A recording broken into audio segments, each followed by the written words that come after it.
Salut à tous, j'espère que vous allez bien. Bienvenue sur Extra Foot. Alors ici, on parle du Barça et du football. Dans cette vidéo, on va s'intéresser exclusivement à l'actualité du Barça, l'actualité mercato, l'actualité tout court. Et donc, c'est parti.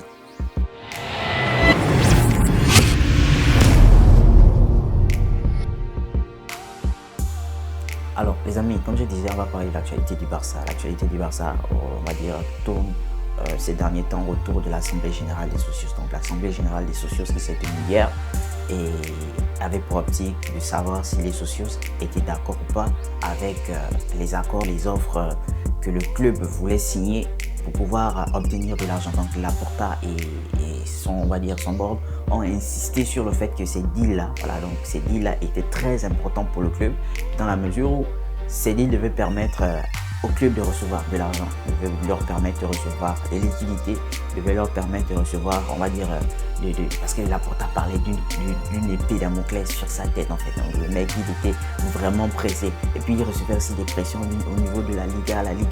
Le président de la Liga qui à chaque fois envoyait des coups.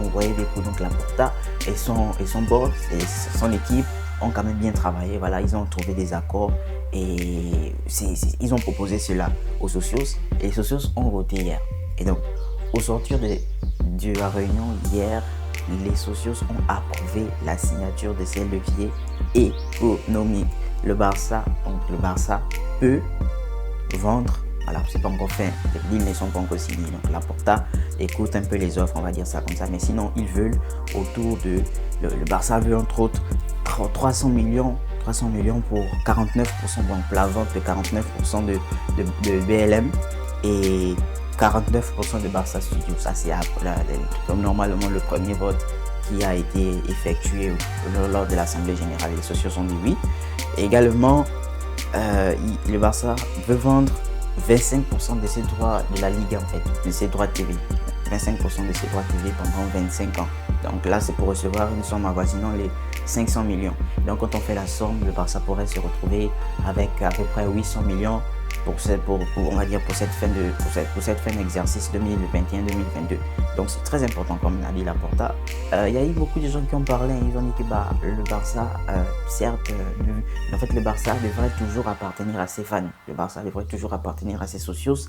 Mais dans la tournure que prennent les choses aujourd'hui, le Barça est tellement endetté qu'il a fallu accepter ces offres-là pour pouvoir être compétitif en fait. Donc on sait tous que pour avoir une équipe compétitive, il faut faire un bon mercato. Donc pour faire un bon mercato, il faut avoir des sous. Si tu n'as pas des sous, tu n'as pas l'argent, tu ne peux pas faire un bon mercato. Et si tu n'as pas un bon mercato, tu n'as pas une équipe compétitive.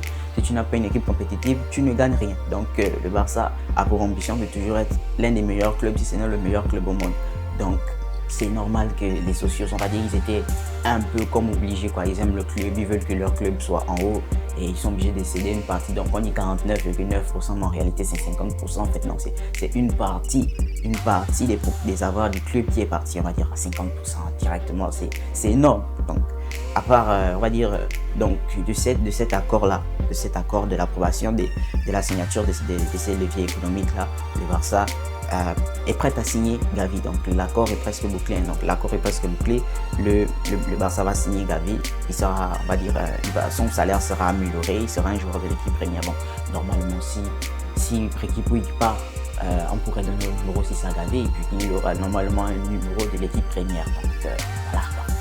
En ce qui concerne le mercato, le Barça veut faire de Lewandowski la nouvelle tête de gondole de son projet. Pour au moins, on va dire 3 ans. On sait tous que depuis que Messi est parti, il n'y a plus aucun joueur, on va dire, c'est lui qui vend le plus de maillots, c'est lui qui fait signer le plus de contrats, etc., etc. Donc Lewandowski va devenir la nouvelle tête de série du projet Barça pendant à peu près 3 ans. On va pas se mentir, le mec il a 34 ans, bien sûr, il s'entraîne très bien, mais quand même, on va dire, c'est pas un projet, avec Lewandowski, c'est pas un projet à long terme, c'est plus un projet à peut-être court ou moyen terme en fait. Il va peut-être faire 2 ou 3 ans et le temps que le Barça trouve un nouvel attaquant. Donc on va dire que pour limiter la casse là maintenant, c'est bien, voilà, parce que tu vas prendre un gars qui pourrait te marquer 40 à 50 buts par saison. Donc c'est important, oui, c'est important.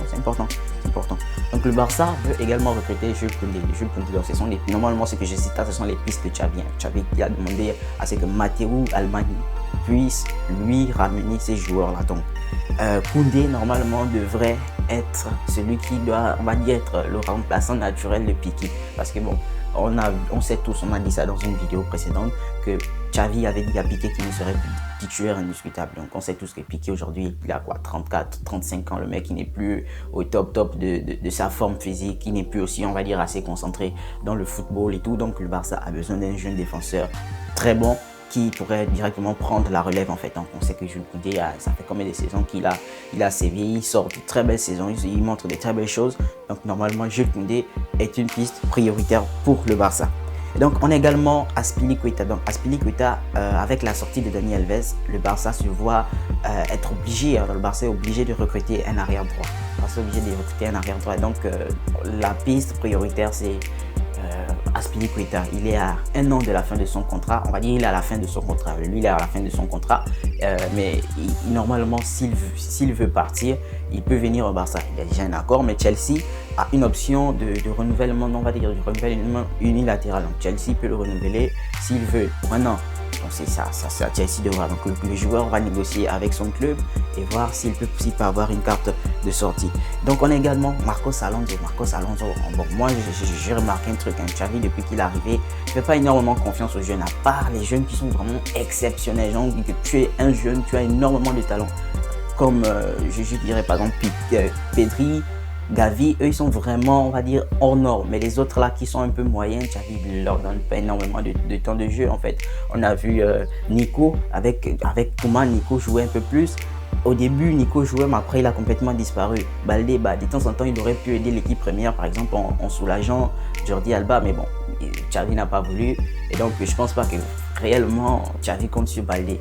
Baldé va peut-être être vendu, il va peut-être rester avec l'équipe B, ou il va peut-être aller en prêt en fait.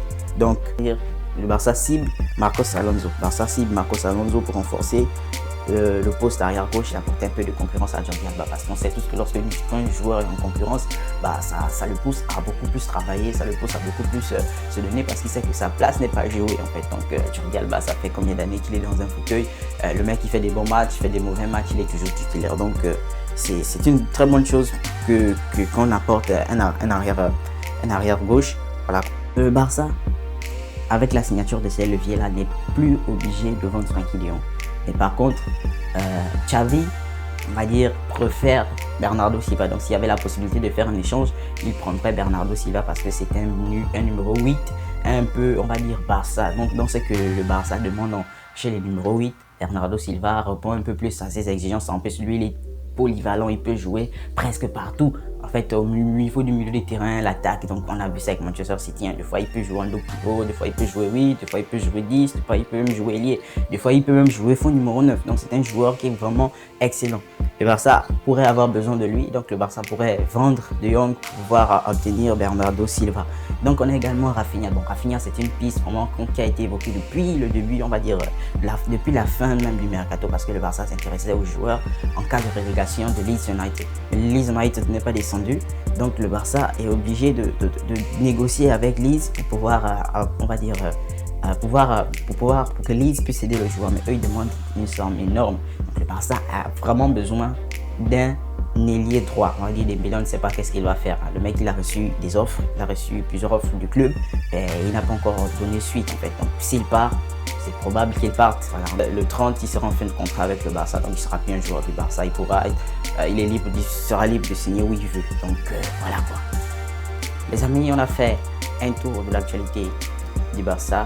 Merci d'avoir regardé cette vidéo. N'hésitez pas à vous abonner, à activer la cloche de notification pour ne rater aucune de nos prochaines vidéos. Ciao.